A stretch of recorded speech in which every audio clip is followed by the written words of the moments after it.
అక్కడ టీడీపీకి ఏమైంది?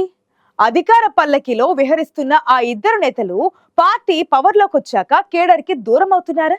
కలిసికట్టుగా ఉండాల్సిన నేతలు కయ్యానికి కాలు దూవుతున్నారా? అధినేత అక్షింతలు తమకు పట్టవన్నట్లు అక్కడ టీడీపీ నేతలు ఒకే వరలో రెండు కత్తుల్లా ఎందుకు వ్యవహరిస్తున్నారు? ఇంతకీ అధికార పార్టీలో ఉండి పౌరుషాల గడ్డపై పంతాలకు పోతున్న ఆ నాయకులెవరు?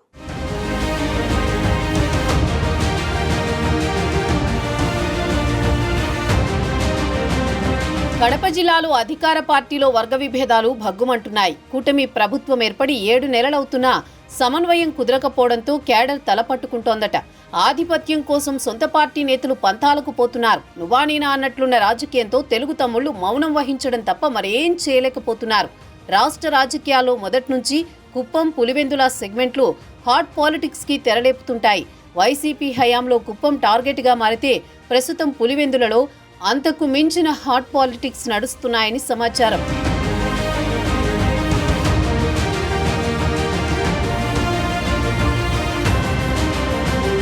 పులివెందులలో ఆధిపత్య పోరు కొత్త రాజకీయానికి తెరలేపుతోంది. అధికార పార్టీ నేతల మధ్య వార్తో తమ్ముళ్లు తటస్థ వైఖరి అవలంబిస్తున్నారట. మాజీ సీఎం వైఎస్ జగన్మోహన్ రెడ్డి పులివెందుల నుంచి ప్రాతినిధ్యం వహిస్తున్నారు. గత ఎన్నికల్లో జగన్ మెజారిటీ తగ్గించడంలో టీడీపీ నేతలు విజయం సాధించారు. మాజీ MLC BTech Ravi, MLC Bhumireddy Ramgopal Reddy వ్యూహాత్మకంగా పులివెందులలో జగన్ ఆధిపత్యానికి చెక్ పెట్టారు. అయితే కూటమి ప్రభుత్వం ఏర్పడిన తర్వాత ఆ ఇద్దరి మధ్య పచ్చగడ్డి వేస్తే భగ్గుమనేంత దూరం ఏర్పడిందని పార్టీ శ్రేణుల్లో చర్చ జరుగుతోంది. బలమైన ప్రత్యర్థిని ఎదుర్కొనేందుకు కలిసికట్టుగా వ్యవహరించాల్సిన నేతలు కుమ్ములాడుకుంటున్నారు. దీంతో క్యాడర్ ఎటువైపు నడవాలో అర్థం కాక సైలెంట్ రాజకీయాలకు తెరలేపుతున్నారట.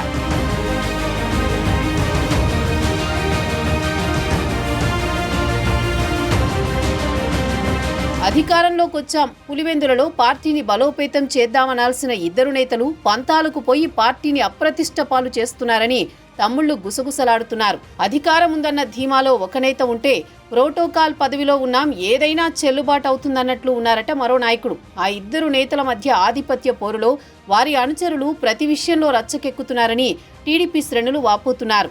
ఇసుక క్వారీల నుంచి రేషన్ షాపుల డీలర్ల దాకా తమ మాటే నెగ్గాలని పంతం పడుతున్నారు. ఎమ్మెల్సీ, మాజీ ఎమ్మెల్సీ, చివరికి సంక్రాంతి పండుగ నాడు కూడా బీటెక్ రవి, రామ్ గోపాల్ రెడ్డి తమ అనుచరులతో దగ్గరుండి పోటాపోటీగా కోడిపందాలు నిర్వహించడం పలు విమర్శలకు దారితీస్తోంది.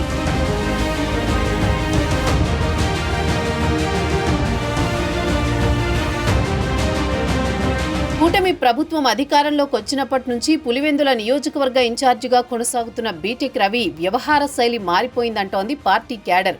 పులివెందులకే పరిమితం కాకుండా కడప జిల్లా అంతా తన మాట నెగ్గించుకోవాలన్నట్లు ఆయన వ్యవహార శైలి ఉందని సొంత పార్టీ నేతలు చెప్పుకొస్తున్నారు. రేషన్ డీలర్ల విషయంలో సొంత పార్టీ ఎమ్మెల్సీతోనే ఢీ అంటే ఢీ అనేలా వ్యవహరించారు బీటెక్ రవి. తన వర్గీయులు మాత్రమే రేషన్ డీలర్ల పరీక్ష రాయాలని, వేరెవ్వరూ ఆ పరీక్షకు హాజరు కాకూడదని బీటెక్ రవి అనుచరులు హుకుం జారీ చేశారట. రామ్ గోపాల్ రెడ్డి వర్గానికి చెందిన ప్రకాష్ అనే వ్యక్తి పరీక్ష రాసేందుకు వస్తుండగా అతనిపై దాడి చేసి కిడ్నాప్ చేయించారు. విషయం తెలుసుకున్న ఎమ్మెల్సీ రామ్ గోపాల్ రెడ్డి సతీమణి ఉమాదేవి పరీక్షా కేంద్రం దగ్గర ధర్నాకు దిగడం హాట్ టాపిక్ గా మారింది.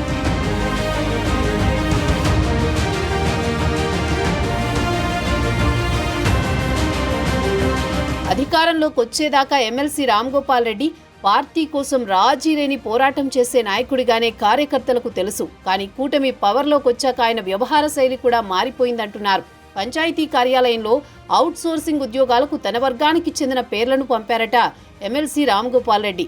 ఆ ఉద్యోగాల కోసం బీటెక్ రవి అధికారులపై ఒత్తిడి తెచ్చారు. సంబంధిత అధికారి సహకరించకపోవడంతో అవినీతి ఆరోపణలు అంటగట్టినట్టు తెలుస్తోంది. రెండు వర్గాల మధ్య నలిగిపోతున్నామని అధికారులు తలలు పట్టుకుంటున్నారు. అధికారంలోకి వచ్చామని ఆనందం లేకుండా ఇదెక్కడి గోలని పులివెందుల తమ్ముళ్లు నెత్తి నోరు బాదుకుంటున్నారు. కలిసికట్టుగా పనిచేస్తేనే పార్టీకి మనుగడ ఉంటుందని, లేదంటే వైసీపీ అనుభవం తప్పదని చర్చించుకుంటున్నారు.